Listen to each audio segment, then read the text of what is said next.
What better place to start our journey through the plant families of Washington State than with the pine family?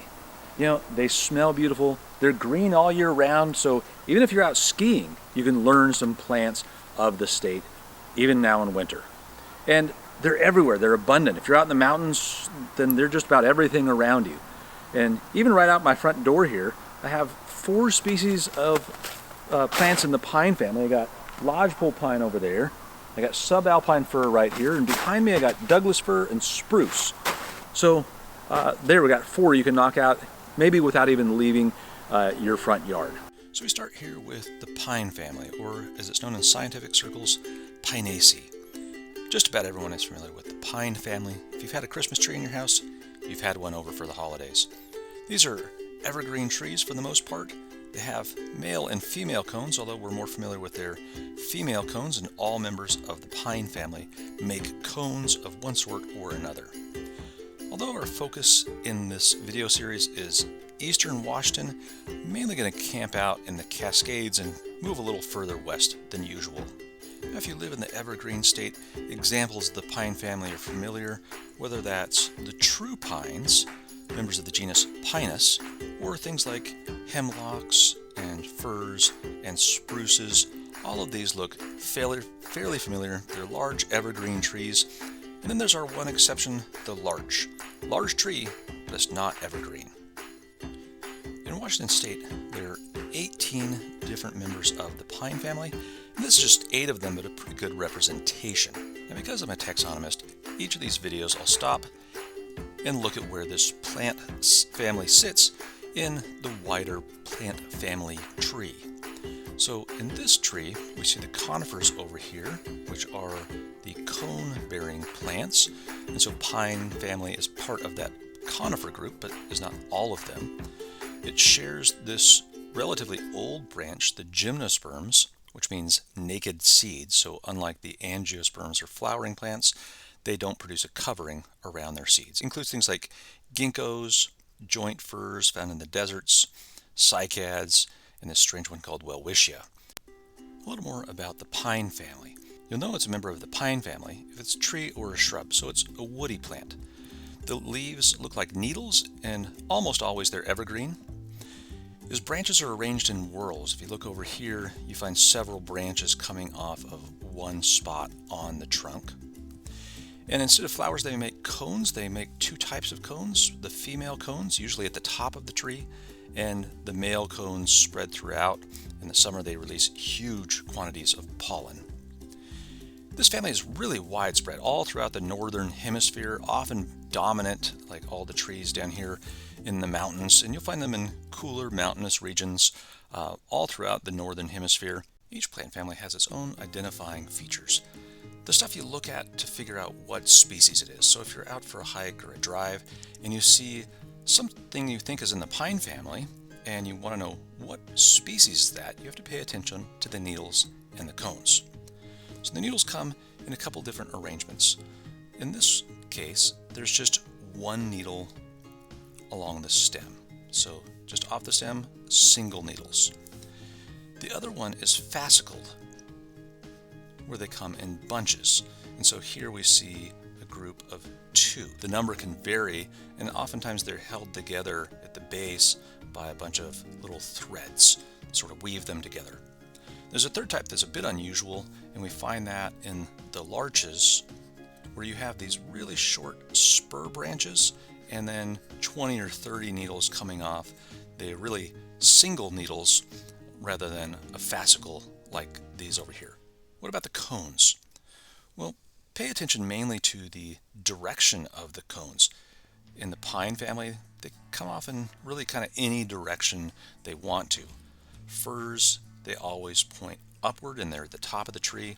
And most of the rest of the members of the pine family have cones that just droop down. Well, let's meet some of the species from around the state. And I want to separate this into 2 parts, this one being just the genus Pinus, the true pines.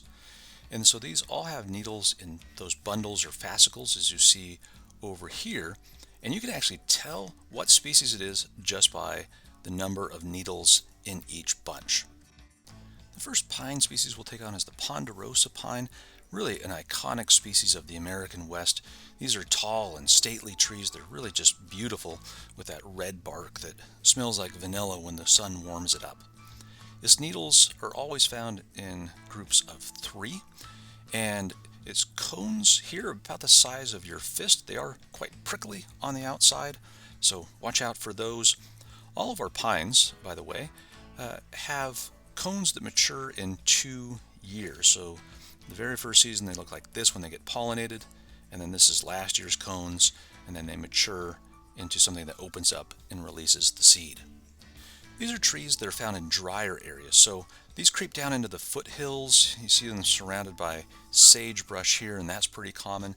They'll get up in the mountains, but by the time you get up to 2,000 or 3,000 feet, then they really start petering out. Sometimes they have that classical conical shape of most other conifers, but often something happens to the top and kind of rounds out that crown at the top. And these guys will get 100 to 200 feet tall, so they are quite big trees. Here we get a better view of the cones, but also some of the ecology over here on the right of how you might find Ponderosa pine trees in the forest. Pretty sparse areas, usually some grass around them. We have some young Ponderosas back here. They'll get killed by fire, but if they can make it long enough to get large enough and out of the flames, then they'll keep surviving. So kind of the natural condition for Ponderosas is to be fairly spread out. The lodgepole pine comes in 2 different varieties. This is kind of a funny species name, contorta. It means contorted or all twisted and gnarled. So along the coast we have the shore pine, which is one variety of the lodgepole pine, and it is much shorter and it grows kind of gnarled and whatnot. But once you get up into the Cascades into the east, then you get this variety that grows tall and straight. It grows really fast as well. The needles always come in groups of 2, as you can see there, and its cones, when they're mature, are about the size and shape of a chicken egg. They are prickly on the outside, but fairly small. And their branches look like these long bottle brushes with relatively short and fairly firm needles. Lodgepole pines more or less depend on fire to reproduce, at least in the drier sites. So here's a bunch of young ones coming up after a fire, and that's how they regenerate. They need lots of light and little competition. They grow tall and fast and straight, and they probably get up to about 70 feet, not particularly tall trees, until they get crowded enough and another fire sweeps through, replaces the stand with the next generation.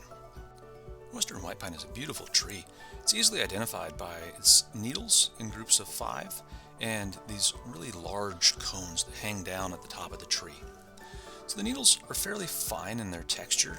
They're relatively long, these are kind of short, but about the length of your finger. So somewhere between a Ponderosa pine needle and a lodgepole pine. They're arranged in these sort of bottle brushes.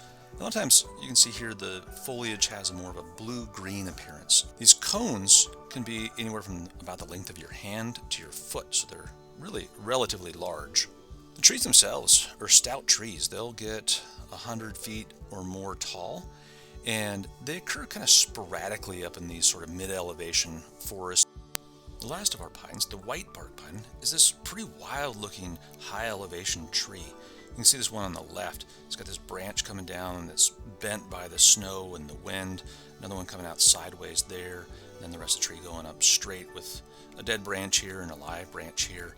So they really get hit hard by this high elevation environment. They have 5 pretty stout needles, often somewhat curved toward the end of them. And when you see them, they're usually pretty scattered. A lot of them have been affected by a disease, so you'll find quite a few of these skeletons of the older trees around.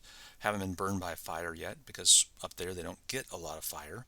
So those were all the true pines. Now I want to start on the rest of the pine family.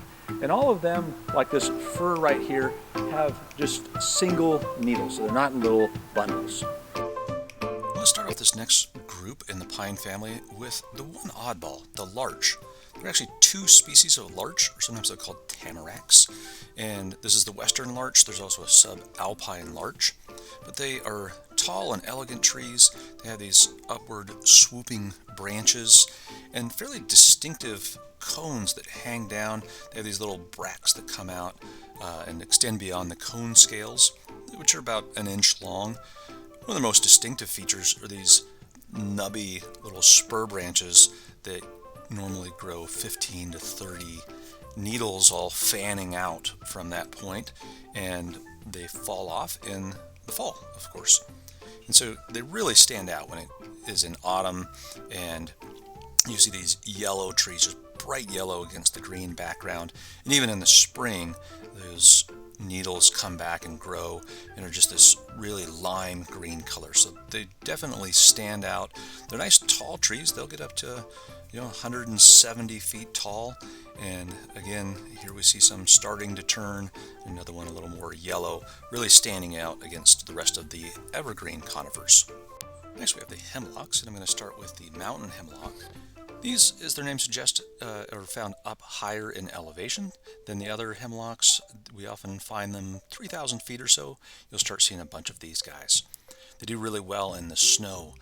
Notice this densely covered branch, just really dense needles all kind of pointing upward, each of them about a half-inch long. And on both surfaces, they're covered with these white stripes, which are stomatal lines, kind of their breathing tubes. And this is an important feature on a lot of these trees. Do they have those white stripes? Are they on the upper surface, lower surface, both? And so on these guys, they're on both of them and give them kind of a bluish green appearance. Their cones are just an inch or two long, usually purplish, and they release their seeds, and when they drop off the tree, then they dry out and those scales kind of flex backwards. So these trees can be really tall and stately if undisturbed. They'll form some stands that are 100 feet tall or more, and you'll see a lot of hemlocks in one area, but they are a bit patchy. Like I said, they do well in snow, and part of that is because of this leader. See how it droops a bit? They're really flexible upper branches that shed the snow. Firs have a different strategy. Here's a fir tree with its very straight central leader up top. But that's kind of a distinctive feature. If you see that, you probably have a hemlock that you're looking at. The western hemlock is a pretty common tree. I think just looks a little more whimsical. Its branches even coming out, they almost look like a trail from fireworks as they shoot out and spiral around. Its trunks leave these black spots where branches have broken off. And it gets its name in part from these branches that spread out almost fern-like. So it looks like the hemlock plant of Socrates' fame. It is not poisonous, though. It's not the poisonous hemlock. It just kind of looks like it. They have really short needles, but they are abundant, just extraordinarily abundant. Lots and lots of foliage mass to help them grow in that shady understory. These guys are really white on the bottom and green on top, so unlike their mountain hemlock brethren. The cones are very short. Here they are when they open up, just about a half-inch long, and pretty easy to identify this species. When you see it growing, it often grows in the understory. So here's this big nurse log here, and you can notice how shady this is. And a lot of these little trees growing up off of this nurse log, or sometimes down here in the organic matter-rich soil, you'll see a lot of hemlocks. They like that. These can get to be really large trees, and so they'll be 200 feet tall or more. They grow a little different on the west side of the Cascades than they do on the east side, from my experience. But they're really a pretty common one to run into. On to the Douglas-fir. Probably one of the most abundant trees in the area. Pretty wide-ranging. You'll find it from the foothills all the way up onto the mountain peaks and the Cascades. If you're gonna guess, if somebody says, "What tree is that?" say, "It's a Doug fir." That is commonly known. Now, it's not a true fir, interestingly enough. So his name is hyphenated, but it's named after David Douglas, who introduced it to the Western world. Obviously, it's known to Native Americans in the Pacific Northwest for millennia before it was introduced to the Western world. But now, we fell in love with it. Its long, straight trunks gave us timber, and you'd be hard-pressed to find a house in America without at least some Douglas fir timber in it. It does resemble the hemlocks, and you even see that in its name, pseudo or false Tsuga, which is the genus for hemlocks. Now, in terms of appearance, it's not super distinctive. It's got these single needles that are about an inch long and blunt tipped, but its cones that hang down are fairly distinctive. These little scales that hang out from underneath the bracts, some people think they look kind of like a little mouse that's trying to hide underneath the cone with its legs and tail hanging out of there. I know, it takes some imagination. Another feature that you'll see is right here at the tip. That bud scale is really pointed, and that can help you distinguish it between a Douglas-fir and a true fir.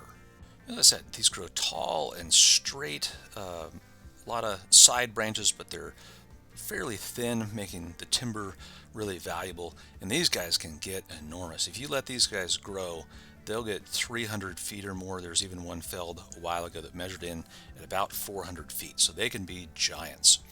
Here's a little closer look at both the foliage and a young cone. If you crush the foliage, it has that, well, classic piney scent, something like citrus, oregano, balsam, and maybe a hint of strawberries all thrown in there. So it's a lovely smell. You may have used this as a Christmas tree at one point. And it's been around for a while. Here's a petrified Douglas fir trunk found over at the Ginkgo Petrified Forest.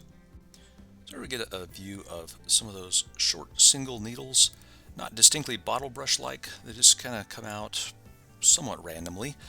We have the bud scale at the tip, nice and pointed where the new leaves are emerging. And here over on the right we see a pretty impressive specimen with its really thick furrowed bark. This makes them resistant to fire. The trees can withstand snow, blowing wind, you name it. These are just masters at survival, getting several hundred years old if we let them go. On to the true firs. Now, all true firs belong to the genus Abies. There are 4 species in Washington state. I'll just cover a couple of them. The subalpine fir, as its name suggests, you find at high altitudes. It's this really narrowly conical tree. They don't get very large because they have such a short growing season. One of the distinctive features of firs is these cones that point upright. So they're just found on the upper branches and always point up. These on the subalpine fir are usually anywhere from green to usually more purplish. Their branching is very distinctive. You notice how it kind of comes a bunch of branches all at once here and then here. Kind of gives it that classic sort of Christmas tree shape with layers of branches. And it's very distinctive here in the firs, and you can see it again over in this picture. In the subalpine fir, all of the leaves are single again, and they have fairly rounded tips, and they all point upward. So if you looked at them from the end, if this was the twig, you'd find them all over the twig, but they all kind of come around and point upward in some way. At high elevations, they also grow these tree skirts. They're protected by the snow, and these can actually root and form new trees. Firs do really well in the shade. We'll see a bunch of them coming up here in the understory of the forest. And they also like the margins of meadows. So just about all these trees along the edge are subalpine firs in one of these higher mountain meadows. I'll talk briefly about one more species of fir, the grand fir. And I'm not going to go into all of them, but they all have some similar characteristics. The bark is really smooth to start with, and if it gets really big, then it starts to get a little more furrowed, but not maybe as much as some of the other trees that it might look like. Now, in the grand fir, notice all the needles come out horizontally, and so a couple of the key things to telling firs apart is when you look at it from the end, if this is the twig, the grand fir has needles that come out horizontally. We looked at the subalpine fir that had needles all around it. And then also, what about the stripes? You notice how these are bright green on the top, and then here you can just see, as this one's overturned, the white stripes underneath. And so both those are pretty key features for telling apart the different types of firs. Last but not least on our tour of the pine family are the spruces. In Washington state we have 3 species of spruce, and you're probably more likely to run into just a couple of them. If you're on the east side, then the Engelmann spruce, like the ones pictured here, are the ones you're more likely to run into. They look a fair bit like fir trees, and easy to mistake them, except for a couple of things. One, the cones. These look a bit like those Douglas-fir cones, or even some of the hemlock cones that hang down and just have these simple, somewhat firm, papery bracts that come off of them that hold the seeds in. And also the foliage itself.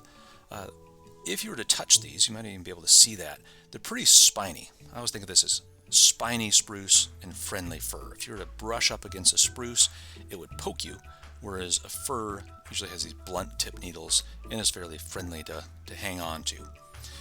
The needles are also unusual in that they're kind of square shaped. So if you were to roll them in your fingers, you would feel these ridges instead of being something like the fir that's really more flattened, or even some others that are more rounded. And so those are some of the key distinguishing features. You'll often find spruces in kind of wet habitats. They do like to keep their feet wet, maybe more so than some of the other species. So the edges of meadows, creeks, streams, you'll see them fairly often. Often have a bit of a bluish tint to them. They can get fairly tall depending on the habitat they're in, so 100, 200 feet, and Engelmann spruce can live 1,000 years. So if they're not burned down or cut down, then they do get quite huge. They're not quite as pleasant smelling as a lot of the others, so that piney scent that we think of with some of the Douglas firs or even the fir trees that almost have a pineapple-y scent to them, spruces can be actually kind of unpleasant, somewhat piney mixed with a little bit of skunk and maybe a little more balsam than others. So if you crush them in your fingers, then you will be able to tell that they're not like the others. All right, well, I hope that helped you get to know some of the members of the pine family of Washington State. Until next time, happy botanizing. As for all these videos, I generally follow the Angiosperm phylogeny group system for taxonomy. Here are some books I would recommend, as well as the Burke Museum website to visit to find a little more technical information about plants found in Washington State.